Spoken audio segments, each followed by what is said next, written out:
Rita Williams.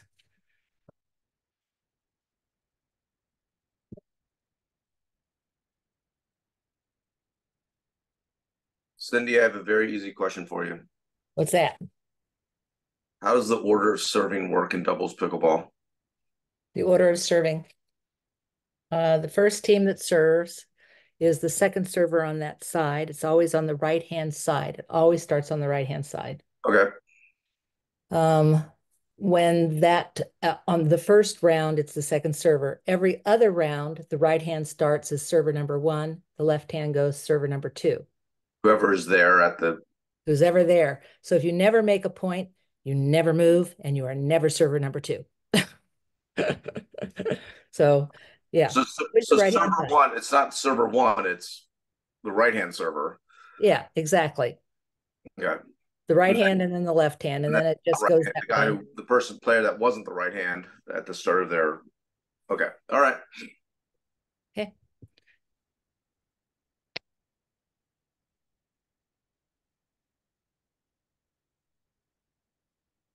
So you can sometimes be the first server and sometimes be the second server. Yes, and that's what's confusing to people. But I was number one. Yeah. Okay. Hi, Patty.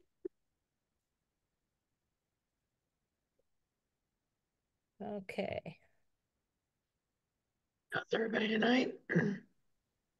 Good. I just learned something about pickleball. Yeah. Are you playing Cleared now? up, cleared up a debate from Christmas with my You're family. kidding. There was a debate. Yeah. What was the debate about? The serving order and whether the first server was a person or a position. It's a It's position. a position. Yep. It's a That's a good way to put position. it. I might remember that. That's a good way to tell people. It's the position, not the human. Yep. Uh-huh. Well, you learn something new every day. I like those little tricks. Serve and stay, return and run. Server's the But you position. can, so you could game theory that by how do you hold your position? Right, left, because that's free floating during the rally, right? Yeah. So when you're serving, the right-hand side starts. Every time you make a point, you move. You So you flip move back and forth. Oh, so it's forth. the start. It's the position at the start of that point. At the start of that round for your team. It's always that right-hand side. And so you go right, left. And you can keep serving until your team makes an error, Okay, or loses a got it. point. Okay, all right. Okay, so I know John's not going to be John here, can't make it. but I Karen thought can. Karen should be here. No.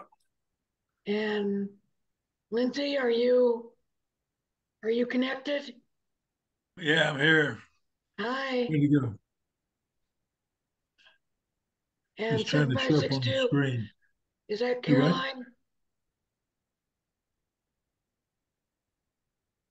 Hello? I know it's not Karen. What's that Yes, picture? Patty, this is Oh, Caroline. okay. Oh, it Hi, is Caroline. Caroline. Thank you. So Lindsay, do you see a little video camera at the bottom of your screen? Yes. Does it say start video? We want to see you, Lindsay.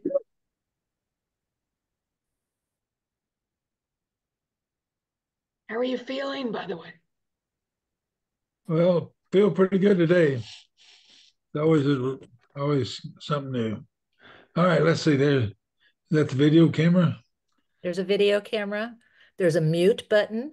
So usually they're red with a little line through them. And if you click on them, they turn unread with a line through Okay. That's completely not it, but all right. them. You're gonna have to come over someday. Yeah. All right, I'll listen carefully. Okay. Okay, if I was host, I could fix it, but I guess I'm not host. I don't know what to do. The town is host, is that correct? Yeah, but the town's not on the call, so we don't have a Interesting. host. Oh well. Do you want to text Karen? Yeah. please. Hi, Dave. Hi there. How you doing? Hey, Oh, pretty well overall. So That's all we can ask. Are you coming to the meeting? Question mark. Parks and Rec? Question mark. Hey, let's try that.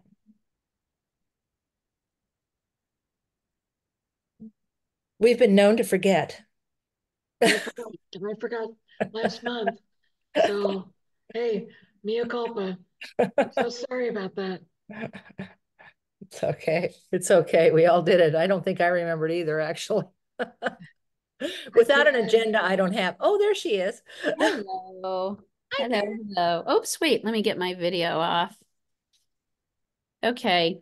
Oops, there I am. How are you? We're all good.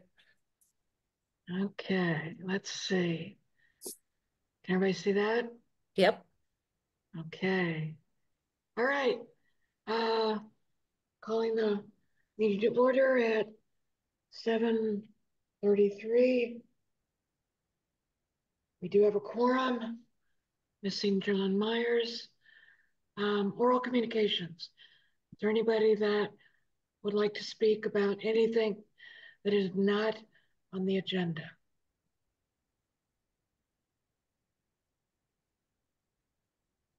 Take that as a no. Okay, going ahead with the approval of the minutes. The last meeting we had was in February because your chair forgot about the March meeting, so we did not have a March meeting. This is our last minutes. Does anybody have any comments or changes to the February minutes? No. Do I have a motion to approve? I move that we approve the minutes from the February meeting. Second. All those in favor? Aye. Aye. Okay, let's move ahead then. First item on the agenda is Zots to Tots Town Picnic Update. And I'm not gonna share this any longer unless somebody really wants to see it. So I haven't done anything on the picnic yet. It's still a little early. I will probably start it next month, starting to make the reservations. I also want to reach out to the town and make sure that we don't run any problems with the budget, because I have to start reserving things ahead of the budget approval process. So I need to work that with Sharif. I don't anticipate any problems, but I need to do that as well. Go ahead, Dave. we had, as I recall, we had gone ahead and figured we'd just beg for forgiveness on the budget and be reasonable. Did we get any? We've gotten no feedback either way on that till what you're about to hear. Gotten no feedback Okay, at all. thank you. And we still have a little room in Okay, this year's budget as well. So, like I said, I don't anticipate any problems. I am still working with the town council, primarily Sarah and Judith, on what we want the 60th anniversary celebration to be looking like. We are going to have a tea for the residents who have been here for 60 years. It's a group that gets smaller and Mm. every year. That will be on June 23rd. We're finalizing plans for that. That's the day when the vote was actually taken in 1964 to approve incorporation, not the date of actual incorporation. But that's the date we're going to have a tea. And then we still think we're probably going to do some sort of just, a few words from town council members at the picnic, nothing real big. And then Karen, everybody just loves your idea of kind of a show and tell walkthrough of the town history. So Nancy Lund and I are going to get started on thinking about what that would look like. I have a few resources I've gotten of people who have helped set up some museum scenarios, etc. So we're going to start looking into that. That will probably be in the month of September. We're looking at potentially having the date of the picnic be kind of the cutting of the ribbon, opening it up since it's right there at Community Hall, and having it set up by then. So probably get started on that in earnest this summer or earlier. That sounds great. I have to tell you, I had some residents tell me that they would love to see a statue of Bill Lane or Bill and Jean Lane actually in front of Town Hall to commemorate things too. Now, and I think the discussion is that could be privately funded. But I said, you know what? That's not a bad idea because the history gets lost over time, and maybe the founders of the town should be recognized somehow. Or maybe there's I don't know if it's a statue, but maybe there's some piece of artwork that commemorates those folks. Just, I'm throwing it out there because it came into me, so I thought I would share. I think that's a great idea.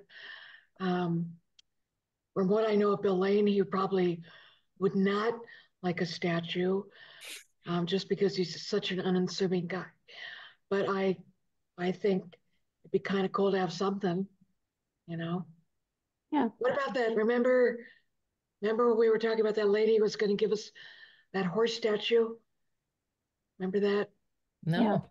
Yeah. Oh, Yeah. yeah. That was before your time, Cindy. Yeah, Cindy, that was before your time. I Yeah. want a horse statue. I like those. Oh, there was big problems with the horse statue.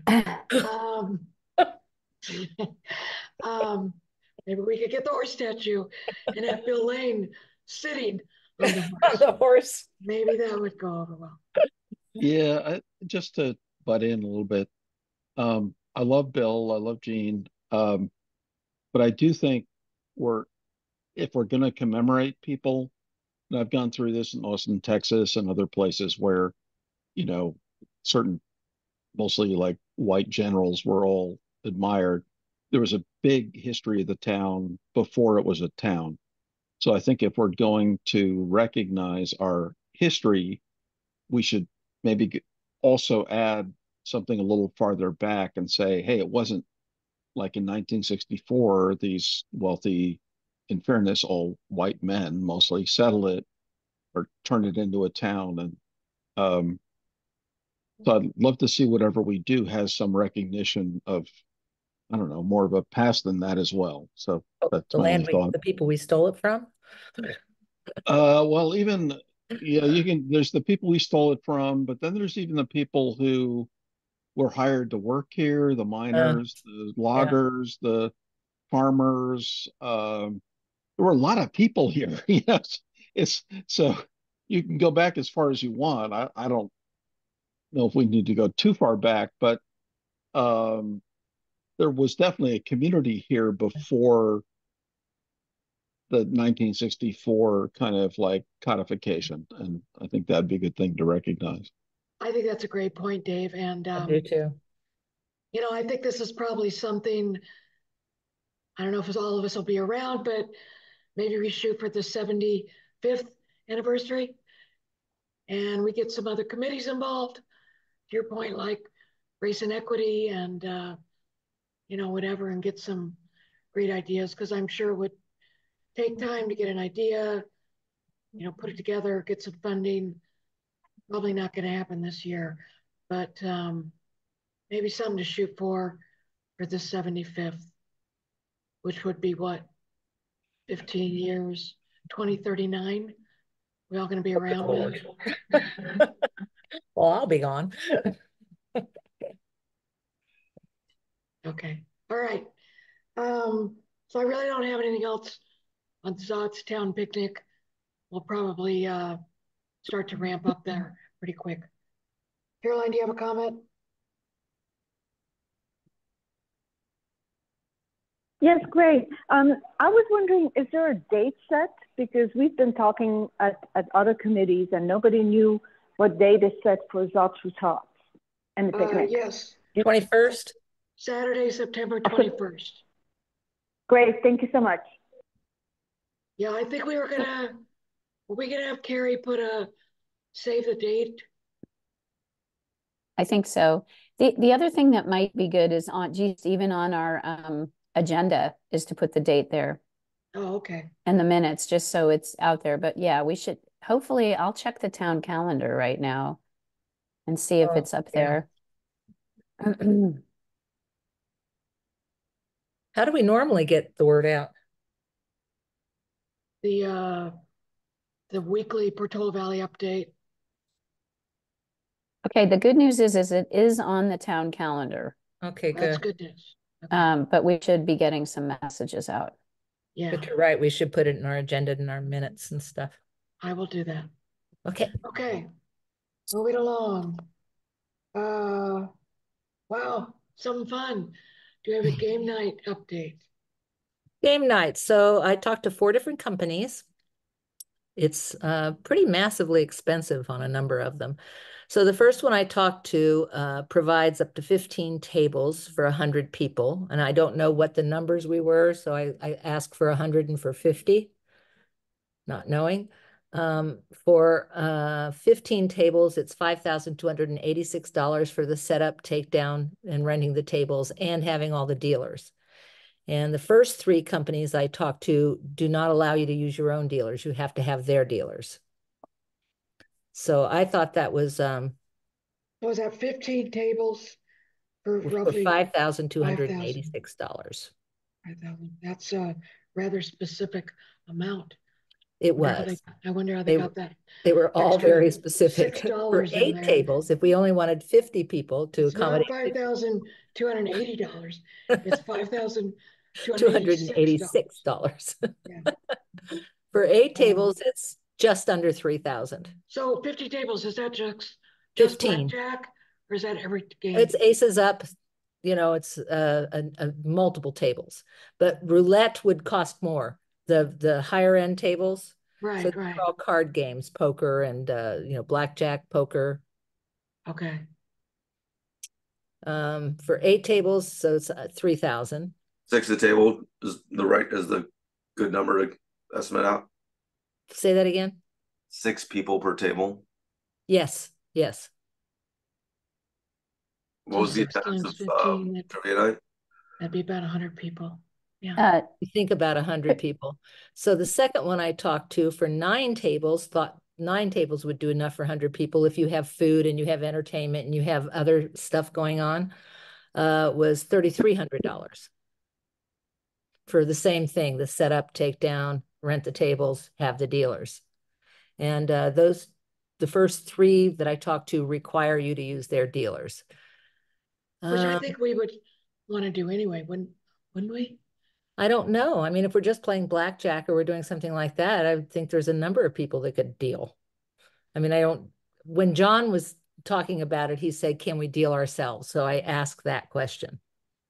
I think we want to farm out as much as possible, but you know. That's, you know, it's whatever. just that you can't with those companies. Right. The third one had 5 tables for 100 people, which I don't think would be anywhere near enough. And they wanted $2,500 for that. Now, the next company does not require us to use their dealers, but if we did, it was 6 tables for $3,570. So you would have to probably double that to get more tables. But they were also the only company I found with bingo. And bingo costs $1,550. Well, for what? For a certain number of cards, or what? No, just I don't think there's they didn't give me a limit on that. I put it under the 100 column, so they know it would be 100 people. But you've got one person, you've got one dealer, right? Oh, you're thinking bingo as a separate night, not Yeah. part of that. Yeah. Not part Well, of they didn't, nobody combined bingo them. night. Nobody combined. combined them. Okay. And that's the only one I could find with bingo, just bingo. Okay. So That's that's good. without food or anything like that, the food or drink, which we would still need to provide, Right. just like we do for trivia night. Right. So those are the prices. Do you want me to call them with any more specifics and get a real quote for anything? Well, I don't know. What do people think? Well, I think that we would have to somehow figure out how we self-fund a lot of it, right? Meaning that what would the entry fee be? And we'd have to look at the total costs because you want to have the food and drink. People are paying to come and you want to have the food and drink with it. And I guess my question would be in the environment where we are having some financial difficulties with the town, or I should say the town is having financial difficulties and there's discussion of a property tax increase. I just wonder if it's the right time.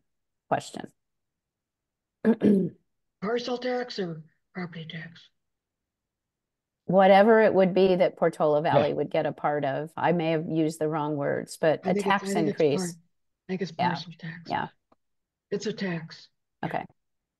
Yeah, just a couple random, as usual, thoughts. I don't see the town subsidizing it, or I wouldn't if I was a taxpayer, which I am. But B, as far as doing it something interesting, one of the questions I have is are people more interested in traditional gambling or having fun? And I'll give you a stupid example.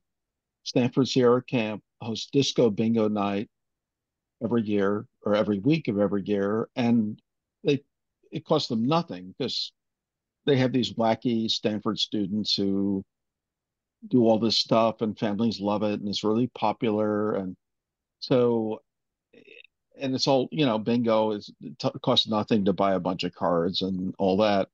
So I guess if it's expensive and we're thinking of paying money, then it might be worth taking a step back to, what do people want and what are we getting out of it? And is there a way to do it? Like using our own dealers. If there's no money involved, any of us can deal. It's not rocket science, but if there's money involved, then it's an issue. So I'm happy to try and help out thinking about what do we want to do with a gaming night and what do people want out of a gaming night really. But I don't see it as something that our town should subsidize. I mean, I think if people have fun, they should, help out. Yeah. So Dave, we were just thinking trivia night has been a huge success. Mm-hmm. And, we were just thinking of something that we could do that would kind of bring in a little variety rather than just keep doing trivia night. And we did talk about bingo. Talked about casino night. We talked about, what was the other one? Karaoke. Name that tune, board Yeah. games. Yep. Yeah. Yep. We're just kind of brainstorming here. Now the town does subsidize trivia night. Mm-hmm. We do take donations, and this last time we got about half of our budget in as donations. So it's not a lot. This would be more, but this is kind of a step up, for the town. So you're right. I mean, I think we need to figure out, the interest and how much we think we could charge, how many people think we could get, et cetera. So kind of still in the planning stages. Yeah, fair enough. I think that's a good start. David, go ahead. You can buy felt tops for tables for blackjack for like $50 a pop.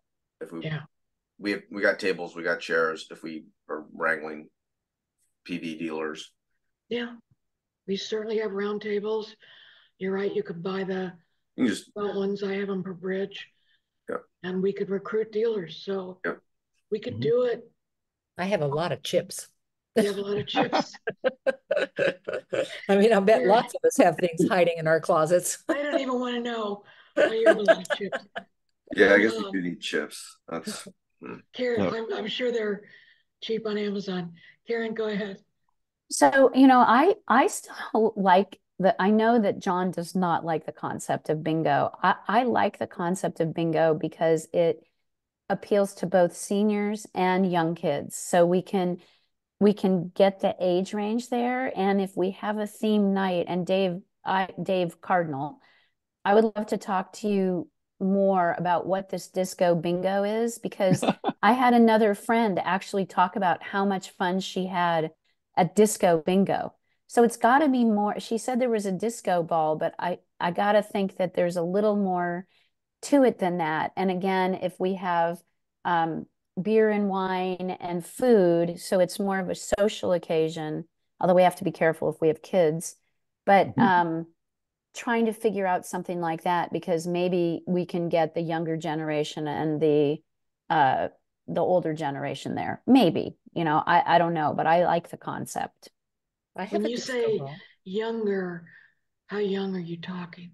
Well, families. I mean, the Sierra Camp is basically adults that bring their kids.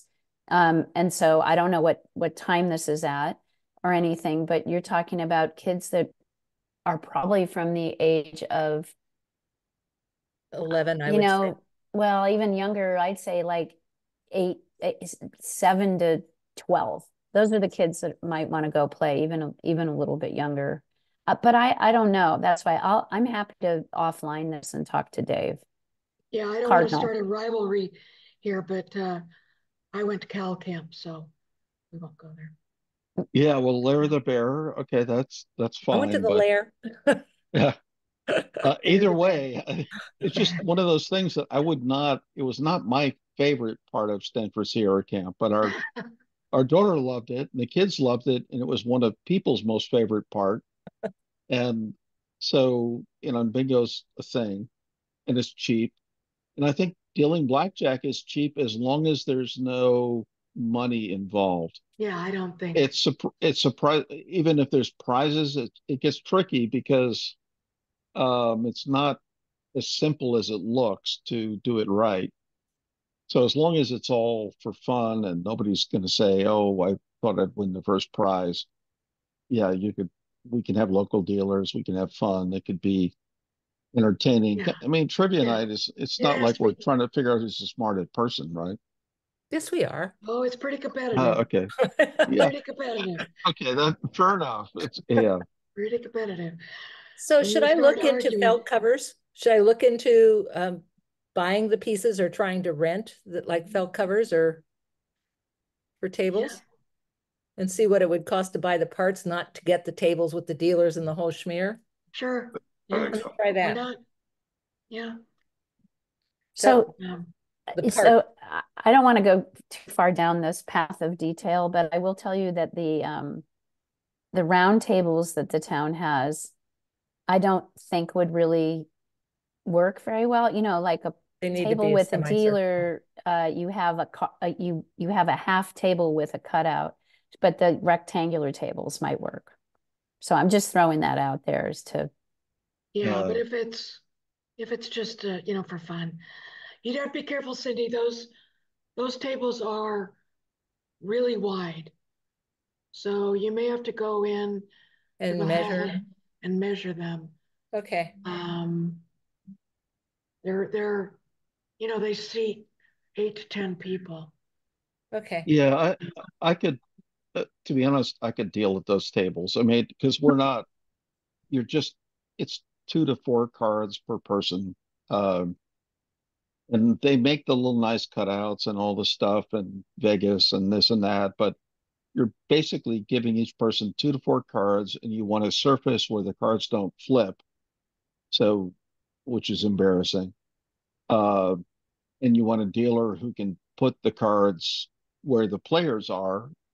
And other than that, it's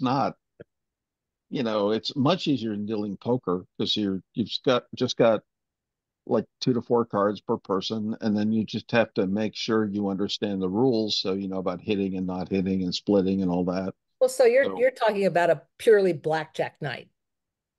oh yeah, what other card game were you thinking about? Poker, 5 card poker. I mean, poker. There are poker tables in casinos. Oh yeah, so You that's know, oh but god, that's a so whole these separate were a thing. mix of tables, aces up, Okay, this, that, and the other. I mean, there were yeah, in real life they don't play 5 card poker anymore, but mostly they play Hold'em 7 card, and that's pretty tricky. You could play regular 5 card poker, and that's yeah, that's a little harder, and that would be but tougher, what and you're you saying is can't. blackjack only. Well, or I'm fine with poker, but to your point, with a 52 card deck, you can't play 5 card poker with that many people because you run out of cards. So it's a whole different thing. In blackjack, you can play with a lot of Can't people. have a poker table with 5 people? Maybe five, but five is fine. But if, in other words, you have an 8 to 10 person table, and then if you play 5 card low ball or high ball, which most of us, as we're older, that's what we grew up with. It's not what they play anymore. Um, so yeah, that gets trickier, I think, because you got to ask people how many cards, and yeah, okay, that's a little harder to deal. But How sure, how fast is poker? The good thing about blackjack is it's fast, right? Yeah. yeah, I think it's 22 hands an hour roughly with a professional dealer at a poker table. Don't ask me how I know. Yeah, God. Uh, yeah, which is whatever, it's a thing. Okay. Okay, well, let's not go too far down Yep. the weeds in this. Let's, Cindy, this is good information. I think let's kind of do the next drill down. Maybe see how, what would it look like if we DIY? Yeah, I'll look at do it yourself. Okay, we'll do. And then sounds like Karen is going to go offline with Dave and talk a little bit about disco bingo. Sure. Have fun. I do have a disco ball though. And Don't stroke. ask Okay. me, don't ask me why. We have poker chips and a disco ball. I know. I really don't want to know. And Okay. then everybody can dress up too. It would be fun. Oh my gosh. Okay. All Dress right, anything down. else?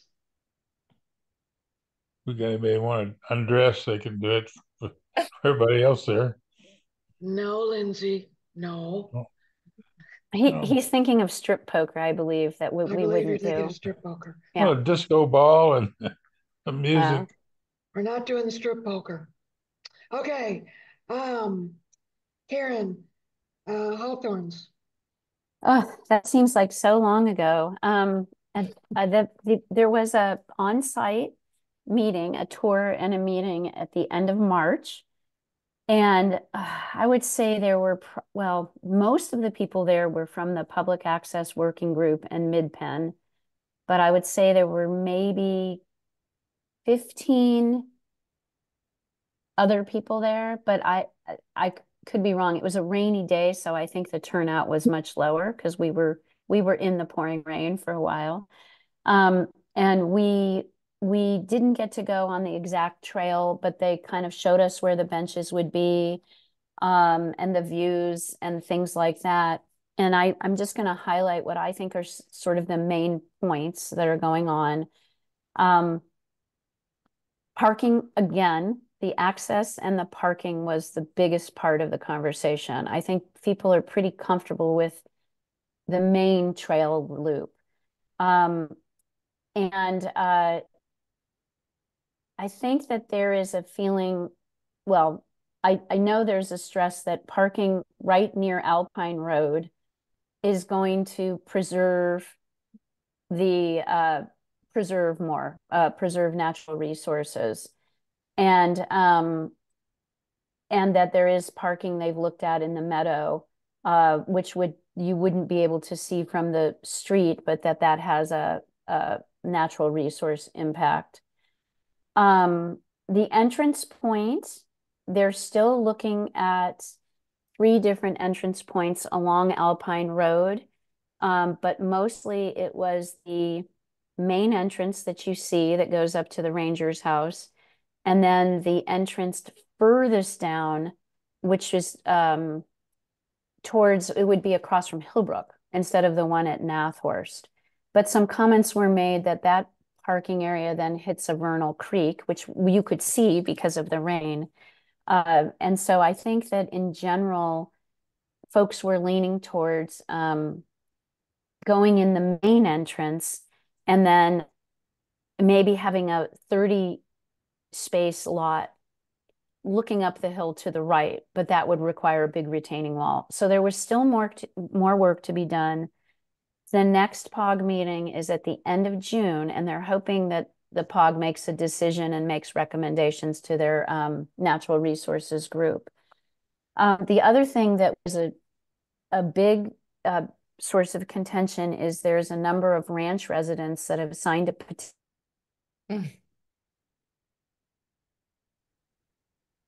What happened? Oh, hello? Can you guys hear me? We lost you for about a minute. Okay.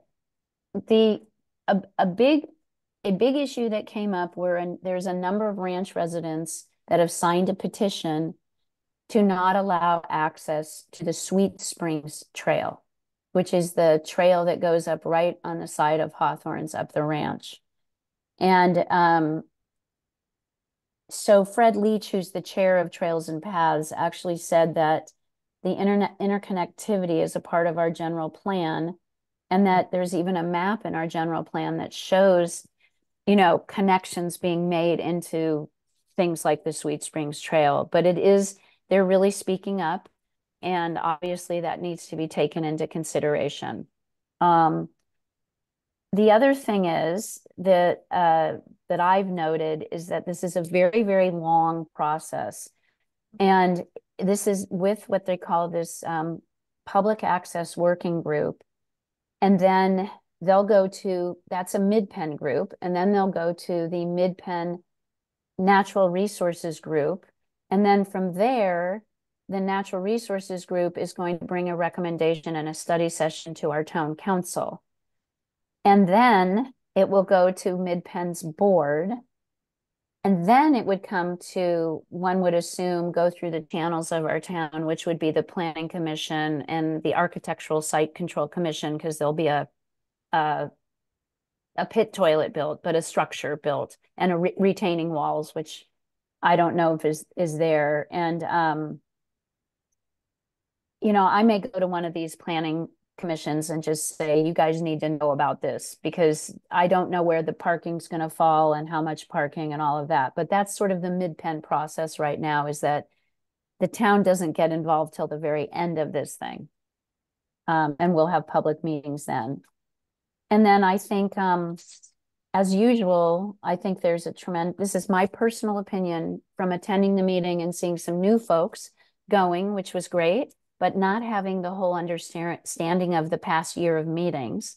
So bringing up issues that had already been addressed previously. And the question is how to really increase the awareness and get more engagement from the public, or if that's going to have to happen when we finally get to the town meetings. And then, as I said, the next POG meeting is in June, where there'd be final decisions. And I think, you know, we'll do the same thing where we'll send out a notification with the materials. Until we see those materials, it's hard to know what's going to be presented and what they're going to talk about. Does anyone have any questions about that? I know that we recommended that at least our planning commission get involved earlier in the process. Was that brought up? We meaning the ad hoc group has recommended the planning process get involved. We've recommended they really think more about the Los Tragcos side, which I will tell you, there was a ton of traffic going by while we were standing there looking at the parking lots. It's very apparent that the traffic on Alpine Road in that area, and that was on a rainy morning, is quite high. But it did not get, the planning commission question did not get discussed at all. And that's why I brought this up, is their process is to go to their PNR group and then come to the town council for a study session. And so I may go to a planning commission meeting and at least make them aware of this situation. Does that make sense? But then when MidPenn's board just votes on the plan, then it will come to the town, and then it should go through our appropriate channels, and the planning commission would get involved there. But I do think they should be involved earlier. Yeah, which is, we tried to get Ronnie kind of involved just to get some feedback. And he brought up concerns about, the easement. And are they within, the guidelines? So I'd hate to, I know we've talked about this in the ad hoc, I hate to get so far down the process and have our planning commission say, nope, that doesn't work. And then, God knows what happens at that point. Yeah, I having listened to too many planning commission meetings, probably. I think Rebecca mainly has actually conveyed really well the state of what's going on. I think they just don't know, like, okay, so what do you want from us? There's no, they're kind of a reactive body in a weird way. They're not a, it says planning, but to be honest, they're kind of a, like, is this plan going to meet our code body? And right now we're up to our knees in alligators over the housing element. So they're not really, I don't think, looking at it in any detail. So if somebody thinks they need to do something about one or the other plans or whatever, I don't think they'd be opposed to it, but I think they don't have any. It's like, that's nice. POG is doing their thing and whatever, life will go on and eventually somebody will get to us when it matters. But I don't think they feel there's something they need to do now. And if there is, then it'd behoove us to explain, we'd like you to evaluate which exit route works, or, something like that. I just don't think that's even, they're just not on their plate. Well, and to Karen's point, MidPenn did not intend to involve them until later in the process, which is MidPenn's process. My fear, as I said, is, they'll kick it back and that we start all over. So to Dave, to your point, they haven't decided on the final entrance. They're still looking at alternatives. And I think probably until they decide we're going to go with this one, it might be too premature to get the planning commission involved. Yeah, I think we've been through that maybe before, God bless, a year ago. So that is kind of their deal is, they're looking for something they can chew on. Like, okay, do we want this or do we not want this? Right. Yeah. Which is unfortunate maybe in the way they work, but. Well, it will be unfortunate if it goes awry. Carolyn, you have a comment?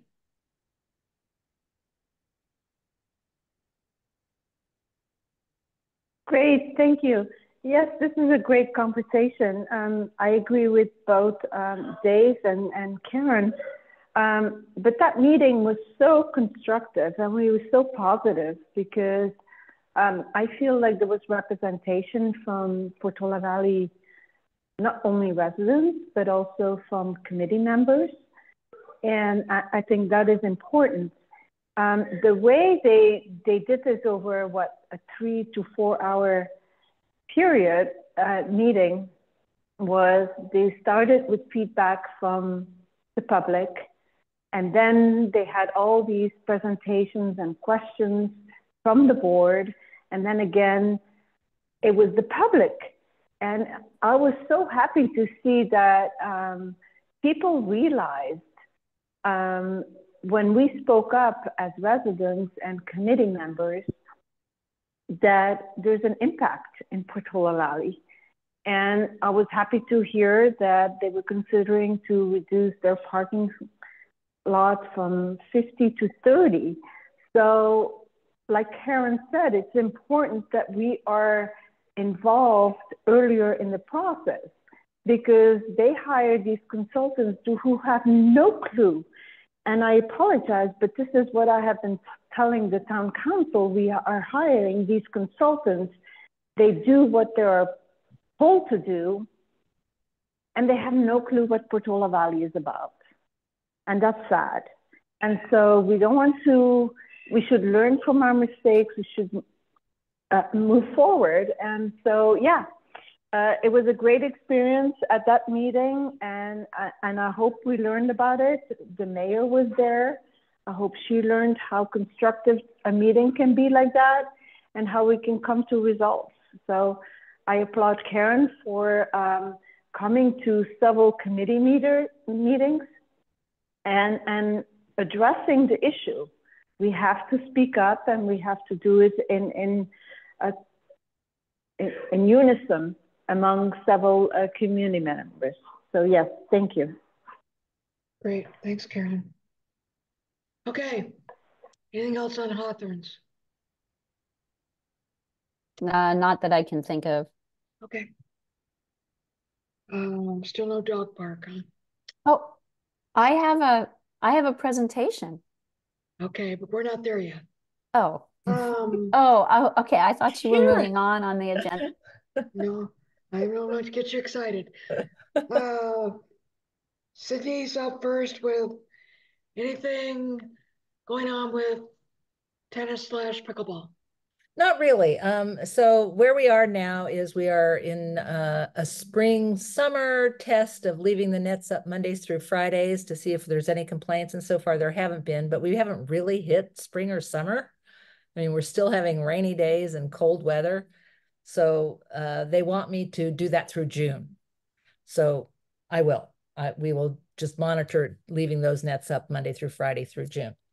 Then the other thing is that Corte Madera Tennis is now playing, and they are playing on court 2 and 3. They're using that third court. We are playing on court 1 every day at our regular time. So we have our 4 pickleball courts, and they have those 2 tennis courts, and it's working fine. Don't you love it when it works? I do love it when it works. I mean, and they haven't complained at all about not having the lines painted. So when that is done, that court will be the preferred court, for sure. I mean, it looks really good. I mean, it's bigger. It's, it's just, there's space. Then no pickleballs ever come over there. Do you know if there's been any run-ins with basketball? No, there haven't been that I've seen, but I mean, I'm there a lot, but I'm not there all the time. So I haven't seen anything like that, but there's very, very few tennis players this time of year. So that's why we need a little bit more spring, summer to see what it's going to be like. Have the basketball players said anything about Nobody said anything. No, no basketball players complained about having that tennis court there at all. Okay. They don't play. They just play at the 2 ends. And then people that are shooting shoot at the side sometimes, but I think it would help them because the ball doesn't go all the way down the court. Say that again. Can you hear me? Yeah. Yeah. Shoot. We can hear you, Karen. We can hear you. We can hear you. Yeah. You can't hear us. Anything. Karen, we can hear you. Karen. Do you want to text her real quick? Okay. Wait, let me just do. Have to leave and come back. No, she signed out. She's going to sign back in. Oh. Well, darn, and she's next on the agenda, so we can't do anything. The dog park. I have a request about that dog park too.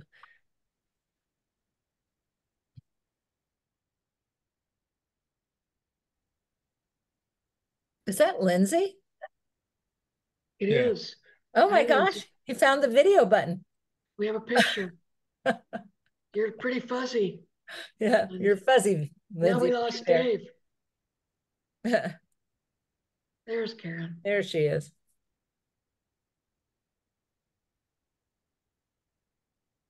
Are you with us, Karen?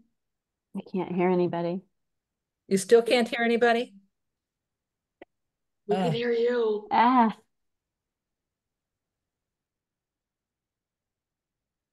We can hear you. I wrote her. I'll do it again. damn, I gotta go get my phone. Oh, you don't have your phone? Then you're not getting my messages. I can't seem to. Let me think, what could be her problem? I don't know, I can't chat her because chat is disabled. I have no mute.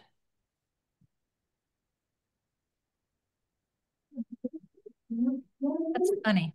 She must have turned this.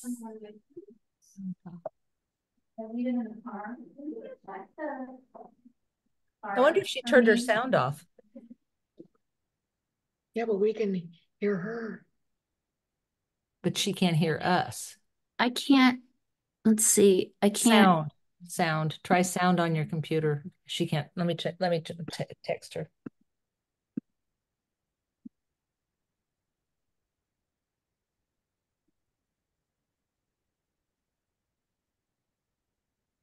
What happened? We could hear her just fine. I think she pressed something. Ah, I'm just gonna try and sign in again. Oh, darn. Okay, let's see. Anything else on the agenda? Oh, the bocce ball court stuff, but that's her as well, isn't it? No, Bocce was John.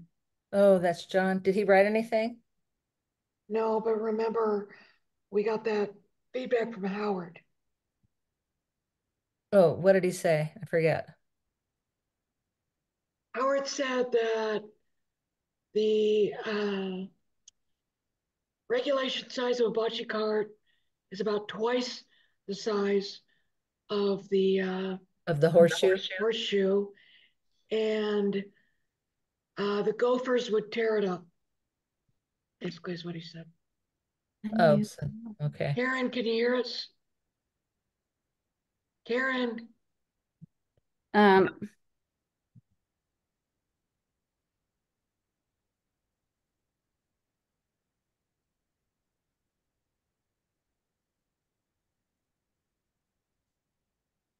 Karen, I don't know what to do. is it in there? What?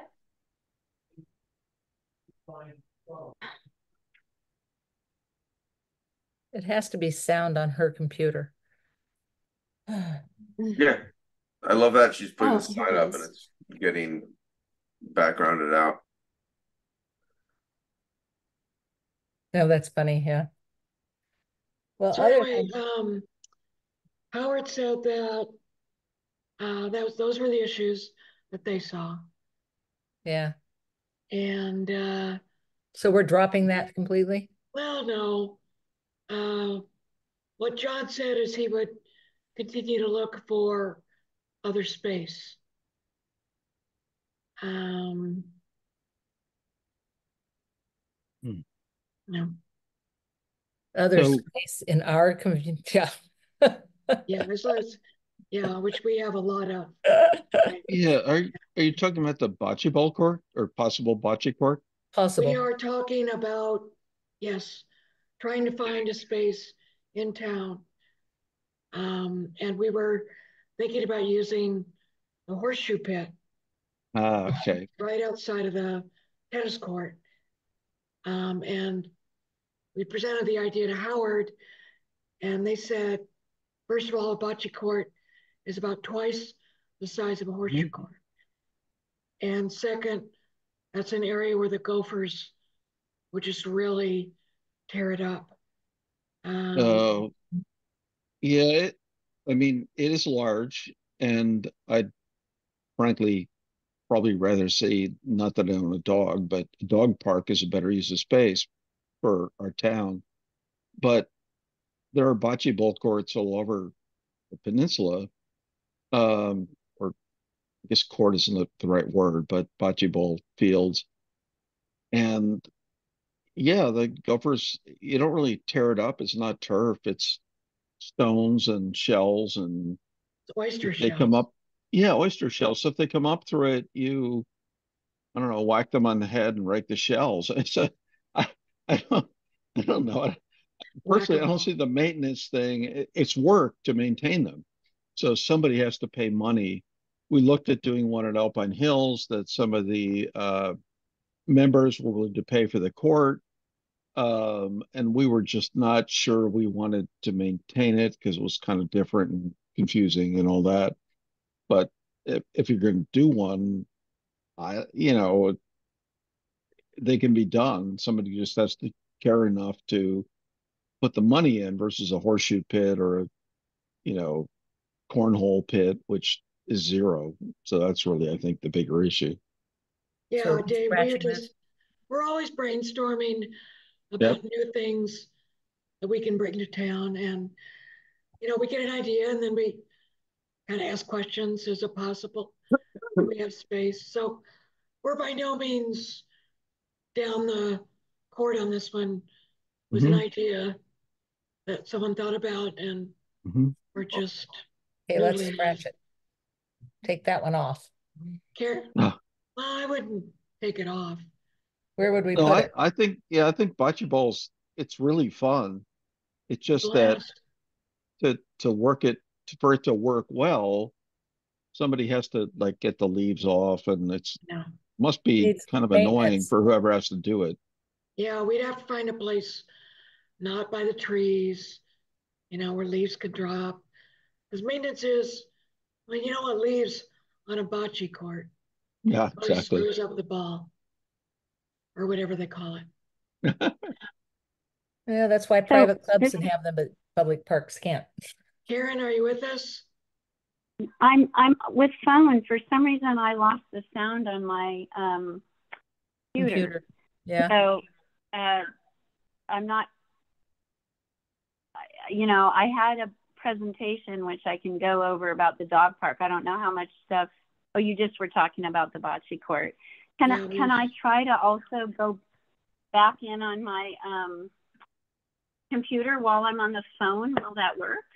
You Yes. can. Do you want to email me the presentation and I can show it? Oh yeah. I'll share it. It's in a Google just send it to you. I mean, it's not much. It was just to start the Is it the stuff you sent us? That's all we need. No. Keep the conversation going. That's all we want. No. All right. Did you get it? Not yet. Oh, you know what? Christ. Sorry. Oops. Excuse my language. Oh, I didn't give you the link. Hang on. Well, Try the second email. You just sent me a blank email. Well, now you should get it. And then I can talk through it. I'll just talk through it on the phone.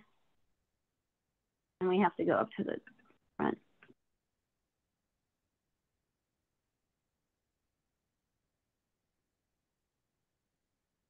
You get it? I've got it. I'm bringing it up. Okay. And there's not many members of the public here, but we'll at least cover it with folks here because I put some photos in here of the ones I had. Is it up? Tell me when it's up. It's up. Oh, okay. So as you can see, this is just a discussion to get things going because what I have learned is that there are actually, and go to slide 2, please, Patty. There are a number of off-leash dog areas that we can learn from. And I had a great conversation with Nick Calderon, who's the director of Parks and Rec for San Mateo County. And they did a very big pilot program and then turned it into a permanent off-leash dog trails is what I want to call it at Quarry Park in El Granada, which is in San Mateo County. And there's a number of trails and it's unfenced. The city of San Mateo has a park called Central Park, which is quite a large park and has a baseball diamond and such. And they are currently in a pilot program with a section of the park, and they have temporary fencing. And I'll show you a photo in a little bit. And it's currently in pilot mode. And they have also a little mini train there that they're going to keep the program in pilot mode till they get the train up and running and they see if that has any impact on the dogs. So clearly that wouldn't impact Portola Valley, but just so you guys are aware. And then I just recently found out that Stillsouth Park, which I spelled wrong, is off of Farm Hill Road. They have a huge trail section and hiking, and they now have unleashed dog trails as well, and that's unfenced. They do require that the dogs be unleashed on the trails when the summer camp is in session because the trails are near where they hold the summer camp. And as we knew, we talked about Mid-Penn has Pulgas Ridge, which has an unfenced area with trails for dogs. So most of these have trails, but Central Park is an area that's fenced off. Okay, slide 3. Oh, this type is so small, I apologize. The issue here is that what all of these sections have done, well, I can't speak for Mid-Penn, but the first 3 have created ordinances. So these are, ordinances that go to town council, get reviewed, and that gets signed off on so that they can allow the off-leash trails or park area. And they're very clear on certain things. And for instance, nobody can have more than 3 dogs. Your animal has to have a current license and rabies vaccination. They have to be able to behave appropriately. You have to clean up your poop, et cetera, et cetera. But the ordinances are all very similar in nature. And so that is something that Portola Valley could do. Slide 4. I just quickly will cover what San Mateo County did. They actually held 12 months of meetings with the community and got feedback, talked about the pros and cons of sites, general feedback, got support and opposition, and really tried to drill down and say why to truly understand it. They developed their clear policy and rules. They also did a CEQA review for, this is Quarry Park, and when I read through some of the CEQA concerns, they're near marine life, and there was concern of the impact to the water and marine life. So the CEQA analysis, my understanding is it wasn't actually mandatory, but they did it to make sure that they had all their T's crossed and I's dotted. And then they did a pilot program for 12 months, and they monitored every week. They went there for 4 hours, they recorded, and then they refined based on public feedback, not necessarily residents, but public feedback and some of their learnings. They refined it a bit, and they put it into place. And they have rangers in this park, so they can enforce it that way, they said, for minor infractions, and they rely on the sheriff for major infractions, but that he acknowledged that enforcement is always an issue. Next slide. So I think as we start down this process, we will have discussions about, do we want unfenced trails or a fenced area in the park? We've talked about that some sites could be where Springdown is. There's sections of the town center, and there might be some other hiking trails that we haven't thought of, as well as many more ideas. So I don't want to limit it there. These are just to get you guys thinking. Obviously, there could be impacted groups. We know Conservation Committee is very concerned about this. Equestrians can be if they're near dogs. And then we probably want to consider conveniences like parking nearby, water, trash cans, etc. Okay, next slide, please. Okay, so these were taken right from their sites, but you can see these are the trails both at Pulgus Ridge on the left and still one of the trails at Stoll South on the right. And they're just open trails with wooded areas designed for the dog to stay on the trail, okay, and walk around, get your walk. If you go to number 7, and hopefully you can see this, you can see this large area of the park that's sectioned off with temporary fencing. It's the white fencing. Can you guys see that? Mm-hmm. Yes. Yeah. So that was interesting to me because we're not talking about necessarily a big grassy soccer field or baseball field, right? We're talking about a section of the park, but it's cordoned off. And on the right side, I just showed on the gate, they clearly posted their rules for that.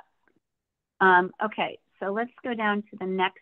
I already presented some of these pictures, but we know we have Springdown with its trail loop and a big area and actually even fencing that could use some tender loving care, but there is fencing around it.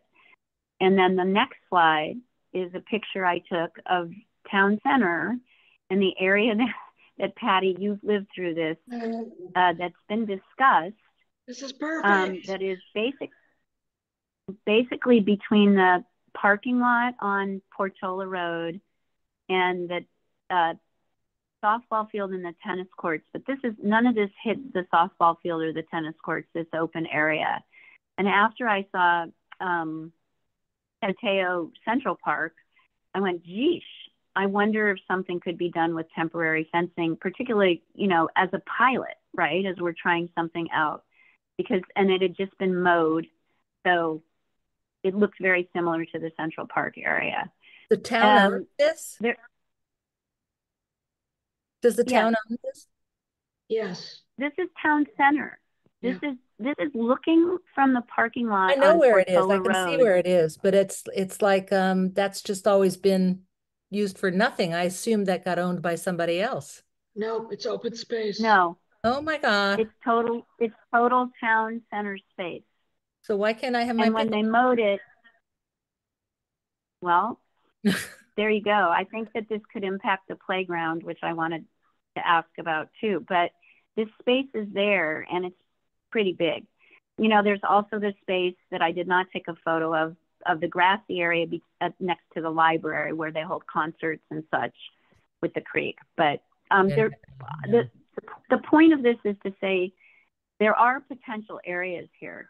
And let's just go to the next slide. Is housing looking at that section?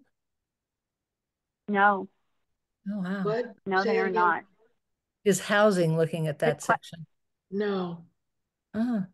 That's a very good question because in the general plan, the housing was supposed to occur and be developed there near Town Center.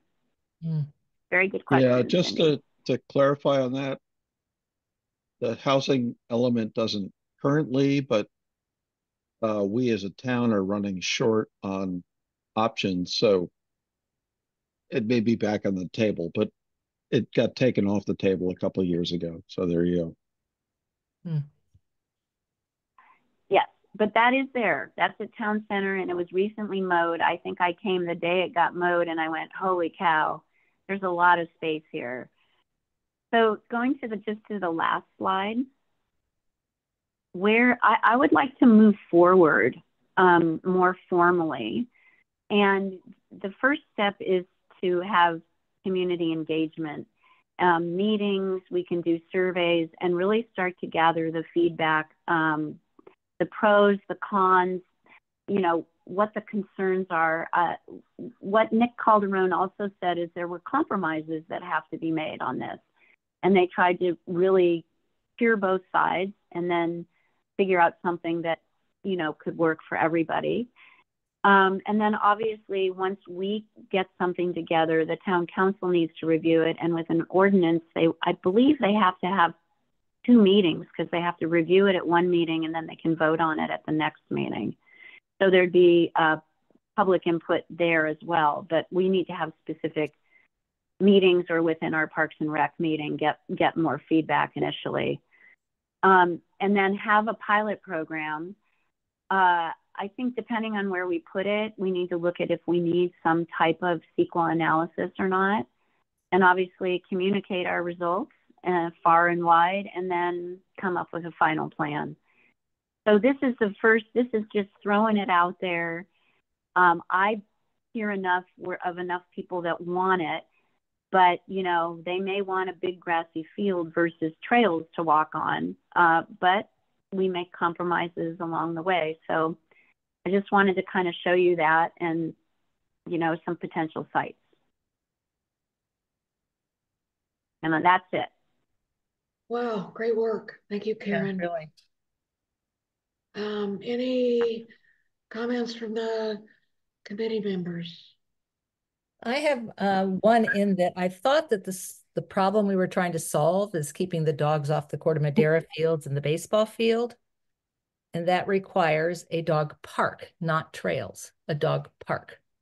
And so this mixing of parks and trails, it confuses me. It does. Whenever I see off leash on trails, doesn't say, oh, that's going to solve our problem from the town center using the baseball field. We need that big grassy area or big area, whatever, whether it's grassy or not. So wouldn't the first step be to get some kind of approval to even have a pilot on some big space?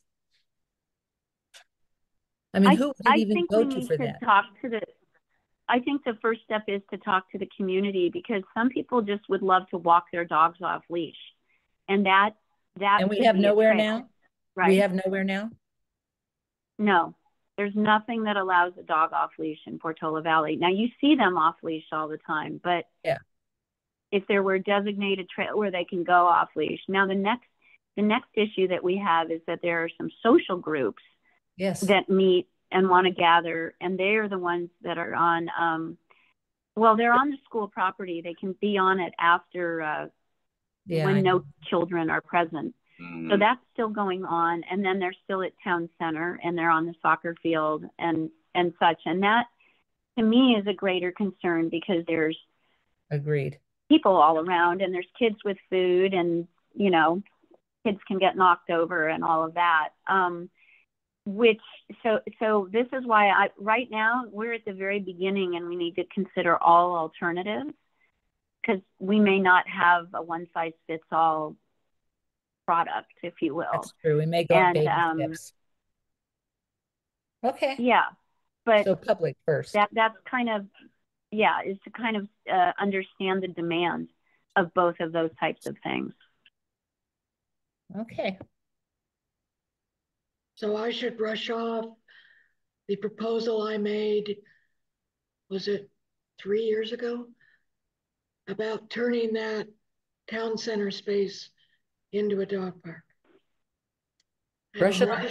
Yeah, and certainly as a pilot, and using, if you wanted to use that Central Park, I have not spoken to the city of San Mateo yet. I have to find the contact there to see who's in charge of it. But when you think about that space that's cordoned off with the temporary fence, it seems very doable somewhere in Portola Valley. Even the place next to Ford Field, although that's designated for housing now. Gone. Yeah. Yep. Okay. Any other comments from the committee? So, just on the dogs, I'm looking at an email from last November that said dogs are only allowed on the school campuses on weekends. True. Be clear. That's correct. Yes. So it's not after hours, it's weekends only. Yeah, weekends. That's correct. Just to be clear about that. Okay, well that's when they're there. They're at town center then, Monday through Friday, and they're at Corte Madera and Ormondale on the weekends. But not when soccer games are being played. Right. Yeah, they're in the afternoon. So I don't know the schedules, but I'm not sure the kids are playing there at 4:30 or 5:30 at night. I don't think they are. I mean, I think they're primarily at the town center in the morning, and then the social groups in the afternoon. It's not exclusive, but yeah, and that's a big group in the morning as well. sure. And particularly when school starts, there's a whole bunch of people that drop off their kids and then go over to the town center. Okay. Carolyn, do you have a comment?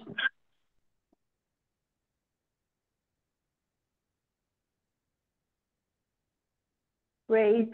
This is a great discussion. I'm a dog owner myself. I've never used any dog park because, well, no, I've used it and then don't like it because it's always an aggressive dog. So in Portola Valley, I'm using the trails. And what I have heard from people who use the town center and even the schools after hours, it seems to work. They have established a working group where they have their dogs roam around and play. Right now I have a young puppy, so I've never used it with any of my older dogs. And I'm a little reluctant to use it with this one because I don't know who the other dogs are. I always was intrigued why you want a dog park. There's so many dog parks around in even, Farm Hill. You can go up 280 and then get on Pinata Road and there's a dog park. We have so many trails, and why can we not just use the existing trails and settings that people have been using? I am not aware of any incidents. Yeah. I know that the school started saying that they want to close their grounds because of one incident. I have not heard of it. I don't know the details, but we should investigate what is really a concern. So Carolyn, here's a concern. Yeah. What is the concern? First of all, it's against the law to have a dog off leash in San Mateo County, anywhere. I understand. Yeah, I understand that. And people are then breaking the law. And the town, Portola Valley, is encouraging that by not enforcing it. Second, by not having a dog park and having loose dogs on school grounds and at the town center, it's a safety issue, it's a security issue, and it's a sanitary issue. The sanitary is big. Dogs are pooping where kids are playing. So we are looking to get a space, because there are a lot of dogs in Portola Valley, where people can legally, safely, securely, and sanitarily, I don't know if that's a word, exercise their dogs in an area designated for that space and not having to run around loose all over town. That's what we're solving. At least that's what I understand your concern. I understand your concerns, and it's just like what we're experiencing with the PPTS. It's not our residents usually. It's the people from out of town. We have dog walkers. They'll leave their poop bags on the trails. It's not what we're accustomed to. I don't understand, and I really don't know how you will solve it. Well, I think Carolyn, Karen's point, one of the first things we have to do is engage the community and understand if it's really something that the community would support. And we have heard on the Parks and Rec for years that it is something that people would like to see. The problem is space, enforcement, all the details that go with the dog park. So anyway, And thank you. Yeah. Can you hear me? I'm Yeah. sorry. Carolyn, there have been incidents at Town Center with residents' dogs. I know the people.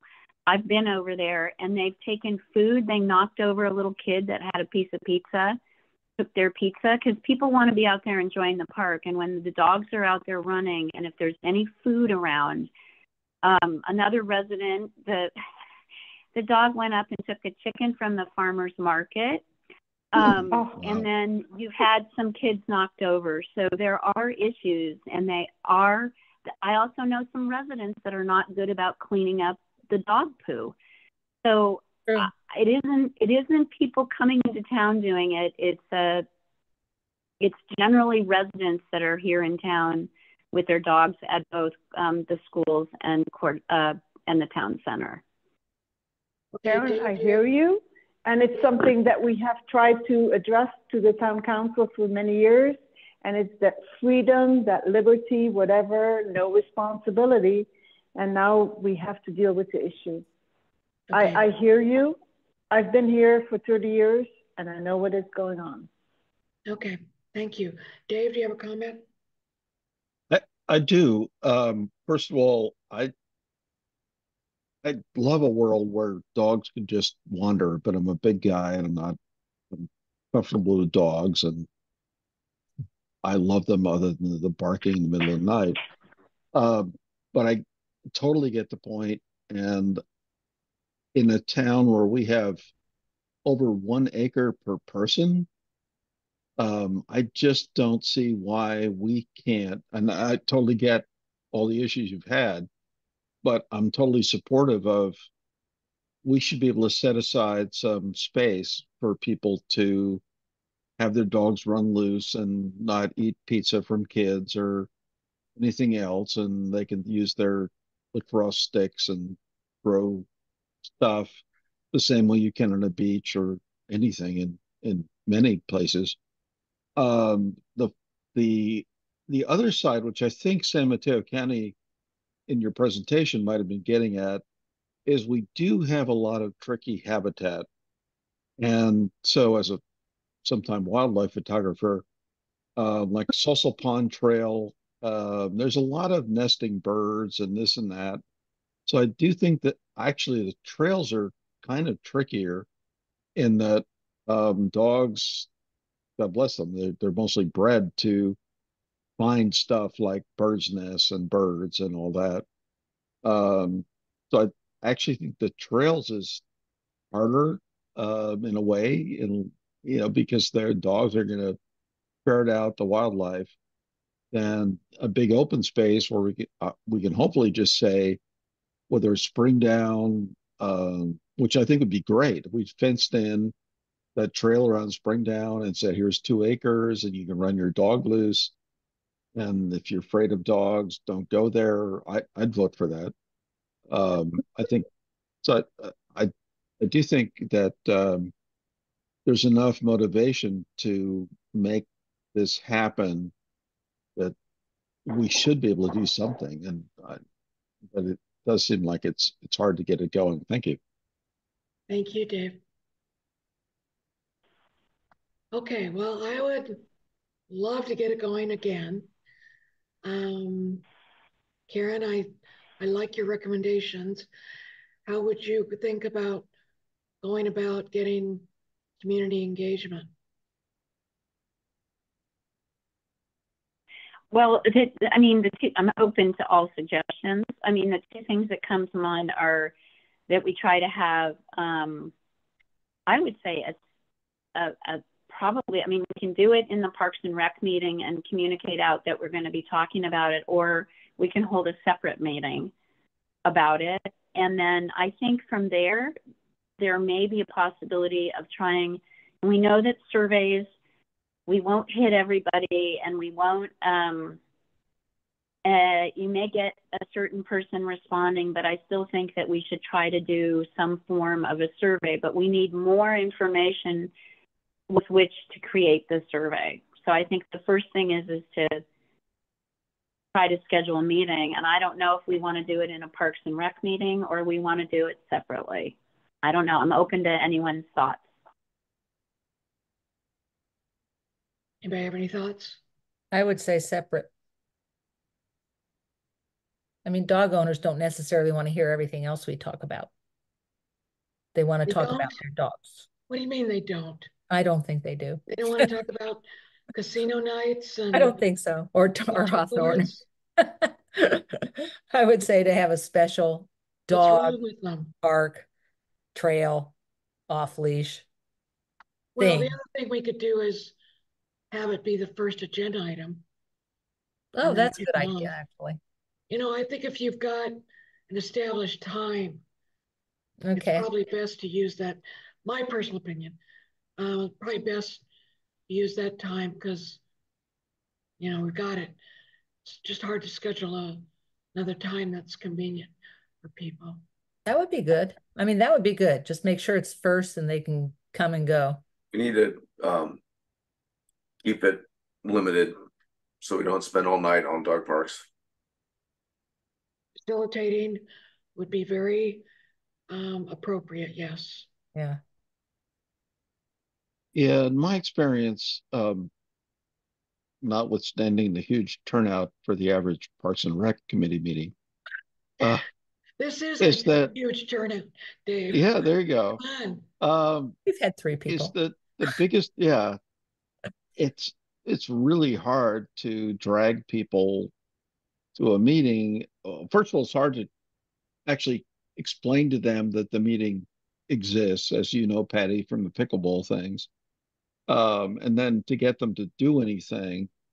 So I think the inertia is so high that I guess the question is, if you want to find out whether there are 500 dog owners in the city or town or that want a park or not, the big question is how do you get 500 people to even know that that's an issue would be my biggest question. So I don't, I mean, there's lots of thoughts about that, but getting people involved, I think, is the hard issue. Yeah, I wonder, Karen, I appreciate your point of view. I just wonder if a survey first wouldn't at least inform the broader public that we're thinking about this. Because to Dave's point, unfortunately, not a lot of people read our agendas and our minutes. You know, if there's one way to get this town energized, it's put something out on the PV forum. And maybe if we got a survey together, that might help us focus, to Dave's point, and facilitate a meeting where we understand more of the viewpoints or something. I don't know, I'm just rambling here, but. Maybe just a simple poll, something that would just ask, are you a dog owner? Would you be interested in a dog park? Would you be interested in off-leash trails? You know, something with 5 questions. You could do that through the forum. You can do polls. We could have. Yeah, I think one. Yeah, sorry, I'm interrupting. I think I mean, you can go either way on this. And I think about the meetings that we had regarding pickleball and tennis courts, and we did have a lot more people at the meeting. And granted, we were in the schoolhouse and everything, but I think that what's important, and so but it doesn't need to come first, is that people can speak their mind, meaning that a survey, they're going to be more or less directed to answer questions, but we need to do something, and then that can be a little meeting where there can be elaboration of what they're thinking or feeling or other points they want to make. And we can do it in the survey too. Well, I think the survey should just be identifying I don't know the audience. Just identify your audience. Did you go Okay. away? I mean, yeah, we have, I mean, that's pretty easy to, okay. Yeah, the tried and true We can certainly, strategy. we can, I was going to say the tried and true strategy is to send people out with clipboards and a petition and go around to everywhere where you see dogs, mostly, and get them to sign a petition saying we need a dog park. I don't, whether that's going to work or not, but that would be the a traditional way to get your audience engaged. And as part of that, you hand them something saying we're going to have a meeting and discuss it at the Parks and Rec in a month or a week, or and just basic kind of political activism, more or less. So that would be another plan if people are that excited about it. That would be good. I mean, I think one of the issues might be, just a little bit to Carolyn's point,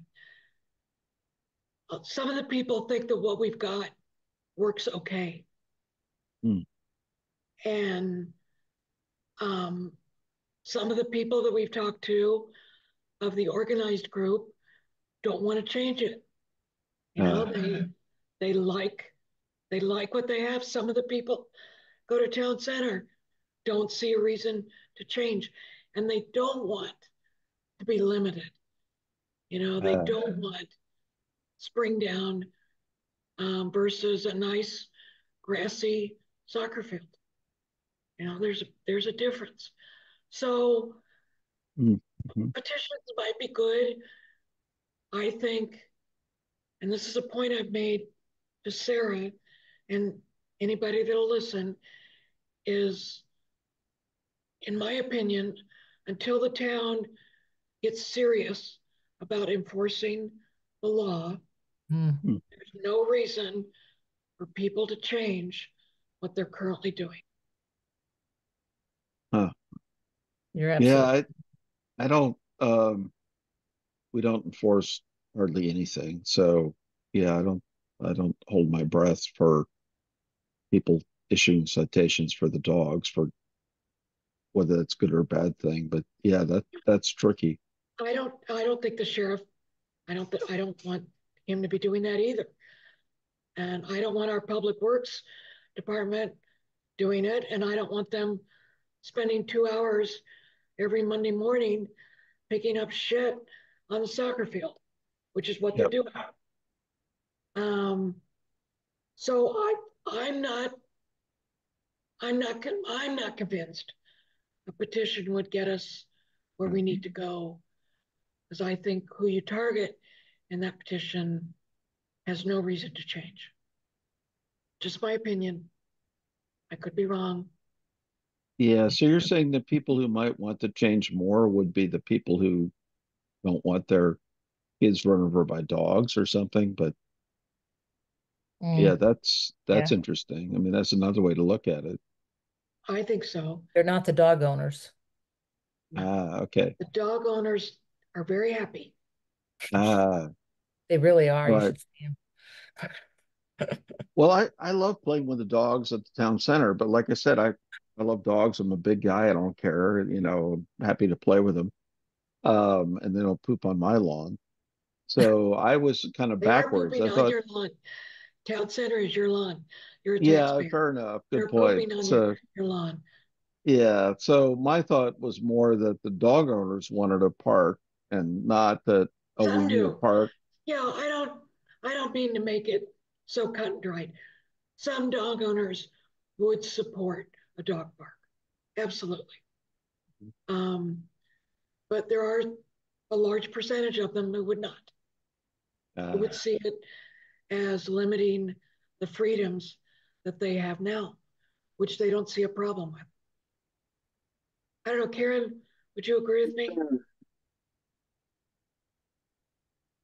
I think that I would in general. I mean, I think that there are people that won't go you know, a town center for certain times because the dogs are there. I mean, some of those dogs too get into fights with themselves, with the dogs. You know, they're not, but that can be an issue too. And then if someone has to break it up, or you know, someone's dog gets hurt too. So I do think that it's more the people that don't feel the dogs should be off leash, want them in a place where they're separated from people that want to enjoy their surroundings and might be afraid of dogs. So yes, I agree with you.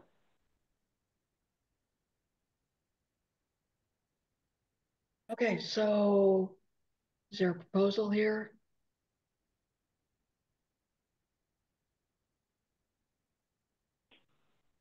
You know what, Patty, why don't you and I talk about whether and go over what the pros and cons are of a survey versus first, or a meeting first. Okay, let's talk. And let's just chat about that. Okay. But, yeah. Okay. Thank you. If you reverse the situation and you're saying that it's the people who don't want the dogs there, then you almost want to reverse like a petition or a survey and say, like, are you okay with dogs running all over town center, or are you afraid of your kids getting bitten by some dog or run over and having your pizza taken? And then you'd go the other way and I think appeal to everybody else and have them all say, no, this is really bad. You know, I don't want these dogs running over my kids. That's probably a much bigger group, obviously. So I do think it's like then you're framing it the other way and saying, no, we as a town don't like this and we want it to change, and all that. So you could almost reverse the notion and turn it into, we need a dog park to control things, not a dog park to make dog owners happier. Yeah. Yep. Framing is everything. Okay, thanks everybody. We already talked about the bocce courts. I think this is on John's list to kind of look at next steps, whether he wants to look at any other space, whether he wants to push back on Howard, whether we want to drop it, you know. So I'm gonna let John run with that, unless somebody has some thoughts.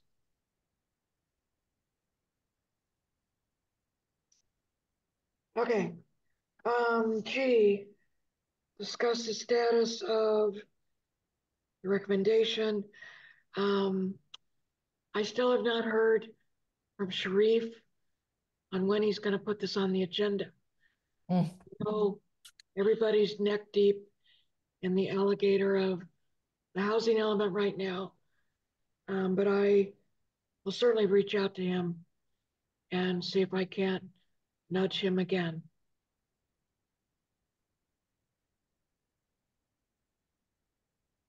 Carolyn, did you have a comment?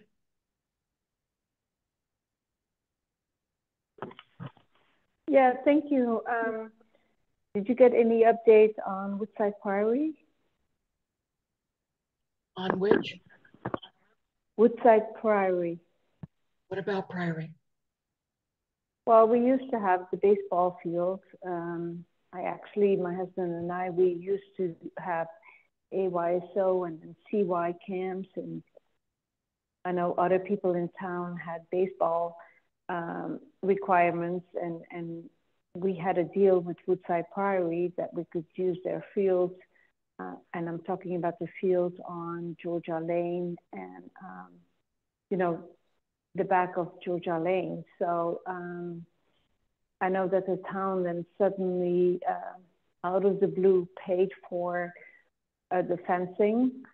Nobody was aware of it, and I was upset about it because this is not when we had a CUP with Woodside Priory, there was they had to have annual requirements, and they were part of that was to share their fields and with the public and with the community. I did look into this. We do have a reciprocity agreement with the Priory. It's been in place since, I'd have to dig it back up. 15. It's a long time ago. Years. I know. I know. However, it's very, very restrictive. It basically says we can only use it when they're not using it, which is like basically 2 hours a week. So it's very restrictive. No, but it's on. I understand, but it's only 3 years ago that the town paid for fencing at that field, and nobody was aware of it. I brought it up at town council. I asked questions, and it was supposed to be, all fencing was supposed to be for town hall, the field at town hall, which has no, it's all wood fencing there. So I could not understand why we paid $10,000 for all fencing at that side. It was not right. Nobody was giving me answers. We used to have a deal, and it was for AYSO and for baseball, and now it's fenced in, paid by Portola Valley, and nobody has access to it. And I'm even talking about dog owners. People used to take their dogs at the park and throw the ball. It's sad, but this is what has happened in the last 5 years, and nobody wanted to own to it. No one wanted to give an explanation. My husband and I, we have been enforcing or promoting recreation and the parks and all the sports for so many years. And we had a deal with the schools. And now it seems like once they have our money, they seem to want to close off the campuses and not be part of a community. It's a change, and I don't like it. I would like to have answers. I think what I heard from you is that Patrick was open to new discussions, and we should open it. Patrick, yes, Patrick was open. I didn't follow up on it. I guess that's something I can do. But as I said, the previous... I will be happy to discuss it with you, because I have approached him directly, even before I was on the PPTS. Okay. Because if you are part of a community, you fulfill your promises. And this goes back to, I don't know, 2005 or something. I can look up the records, but we had a deal. If you're talking about the reciprocity agreement as a promise, then I'm telling you, we did not have the access you're talking about. So why don't you and I take this offline? Thank you. Thank you. Okay, kind of gets us to H, which was discussing the other recreational opportunities, of which the Priory was one. I haven't updated that one for a while, but I'll work with Carolyn and see if we can't see what opportunities we might have with the Priory. California State Grant. I know, Dave, you wanted me to, no, or maybe it was John, continue to see if we could possibly use this for the board field bathrooms. I haven't done anything there. No, can I want to interject some feedback I received. And this ties to Dave saying that those bathrooms were pretty yucky. I never saw them. And somebody pointed out that those bathrooms get used in the current outhouses. They get used by cyclists and they get used by all the construction workers. And so I guess my feeling is that we need to think about, if we have bathrooms, how we manage them, and do they do we have them only? They're supposed to be locked when Little League is not in session. Now, whether they were or not, I don't know. But that was my understanding from Howard, is that they were locked. They were supposed to be locked. You're talking about the trial ones, not the porta potties that are there now. I haven't seen the trial ones there this year. No. Do you know if they're going to do them again this year? I don't. I should talk to Howard about that, because I haven't seen them. And I did hear the same thing as you, Karen, that they were pretty shitty. Excuse my pun.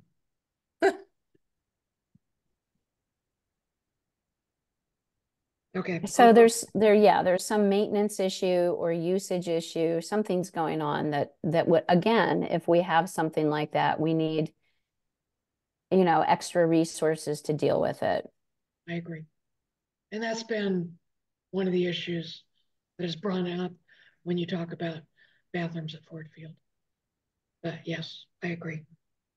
Parking at Rosati's and Ford Field.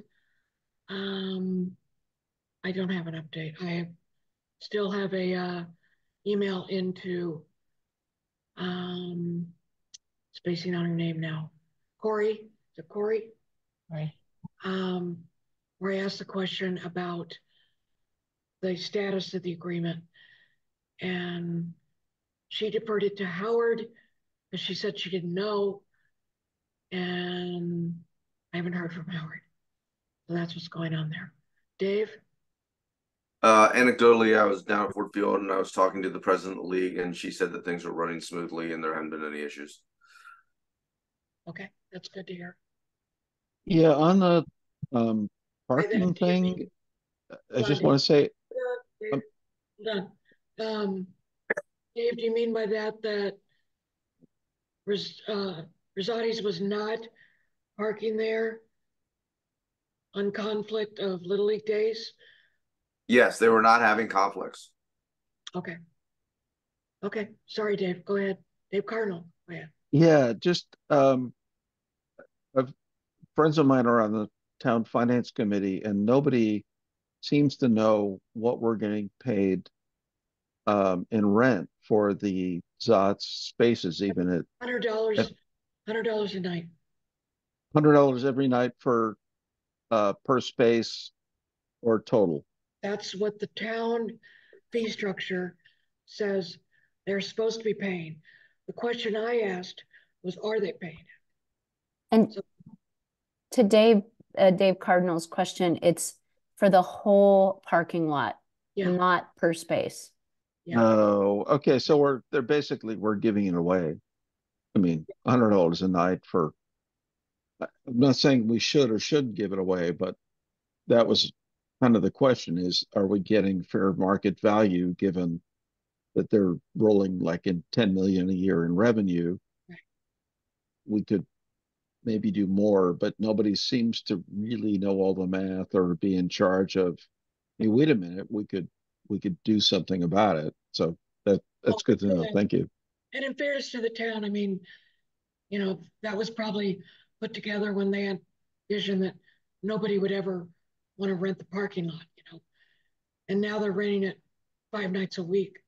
So one of the questions that we have in the committee is that the lease for Rosati's parking lot is overdue to be updated and needs to be updated. We need a fair market value rent for that lot. The thinking was then that we would fold the Ford Field parking into that whole arrangement, make sure that the town is getting fair market value. But the last I was told from the town is that yes, they realize it needs to be renegotiated, but they're neck deep in alligators on other stuff right now. So yeah, fair enough. But I think the way that's what I heard. I believe that the way you make yourself an alligator, though, of course, is that you start biting things. So I'm happy to. I was curious about the data. Now that I have the data, and, you know, we need to start biting things a little bit if we think that we in your revenue could be 10x or 20x for Parks and Rec, then yeah, I'm all for getting more aggressive and saying, hey, wait a minute, we're short of money. You want a parcel tax, but you're giving away the store at $1,000 a day without paying any attention. So I'm happy to make some noise on that. $100. Yeah, and just technically, Parks and Rec doesn't have anything to say in that because we don't set the fee structure. The town does. But we're right, interested in the outcome, obviously. Yeah, but the money, that's the problem is somebody gets the money. Yeah. And somebody's, so I don't know, it's Parks and Rec property or something. So maybe you'll get it, maybe you won't, but I'd like to see somebody defend the town's interest, and I'm happy to do that. Yeah, I agree. Dave Bailey, go ahead. Yeah, thanks. The other part that Parks and Rec is really interested in for the parking is to regain access for people to use Rosati's Field and to maintain access to Ford Field with the new parking. That's our purview as Parks and Rec, is to, because we've kind of lost access to the Rosati soccer field. Like the former patrons don't like using it, right? Because they can't, their people can't come on a Saturday for a game because the parking lot's filled, right? It's hard to have a weeknight practice on any night that's not Monday when Zots is closed. So we want to, as part of the agreement, we'd love for that to get fixed. Yeah, that's today's point. That's been our focus, is Rosati's Field parking, and then Ford. Yeah, whatever. Okay, Carolyn, do you have a comment?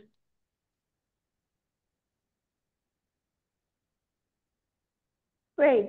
Mr. Cardinal, I would like you to actually speak up. I don't know which position you have, but the Parks and Recs, when you look at the plans of Rosati's, we have a designated plan of what is town and what belongs to Rosati's. We have been working with Rosati's. They are, I mean, we know Lori by her, personally. She has done everything with the town, and it's the town that is not pursuing anything. As the PPTS, we have asked for an emergency exit, and we get the runaround. What is going on? We hear from Parks and Rec, and when you look at the plan, there's a lot of parking spots that are designated on Portola Valley land, designated to the field. I really don't understand what is going on. I just know that we get the runaround. And I really support Rosati's. I support the residents who have made this a gold mine for the town of Portola Valley. They say they have submitted the permits. I constantly, just as a resident or as a member of the PPTS, I get the runaround. Nobody is giving a real explanation. When I look at the maps and the real facts, there is an issue with Portola Valley, and Portola Valley has to start aside and has to ensure that there is an emergency exit, has to ensure that there are parking spaces for the sports field at Rosati's. And I don't know. If you can do magic, please come up, so, you know, be a member of one of the committees and persuade town council, because that's what we all are advocating. We have been doing it for so many years, and we have to have results. Thank you. Thanks, Carolyn. Okay. Anything else that anybody wanted to call up on the agenda? All right. That's it for tonight. Thanks, everybody. Thank you, Patty. Thank you, Patty. Patty, we'll be in touch about what to do with dog park. Okay. Okay. Goodbye. Bye.